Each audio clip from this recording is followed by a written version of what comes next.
আপনি স্মরণ করবেন যে ঠিক 2012 সনে এই দিনে 11ই ফেব্রুয়ারিতে আমরা একটা জঘন্যতম হত্যাকাণ্ড আমরা দেখেছি। সেটা হচ্ছে আমাদেরই সহকর্মী সাগর এবং রুনি।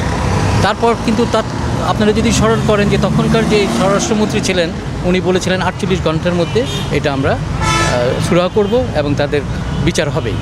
তারপর তো আপনারা ইতিহাস জানেন যে একটার পর একটা নাটক হয়েই যাচ্ছে।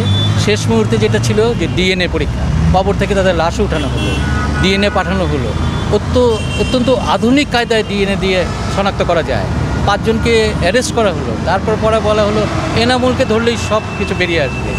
এনামুলকেও ধরা হলো, এখন পর্যন্ত কিছু পাইনি। তবে একটা কথা আমি বলতে চাই যে সারা দেশে এবং বিদেশে এই জঘন্যতম হত্যাকাণ্ডটাকে মানে সবাই লজ্জিত এবং ভাবছে যে এটা কারো সুপরিকল্পিতভাবে জিনিসটা হচ্ছে ধামাচাপা দেওয়ার জন্য।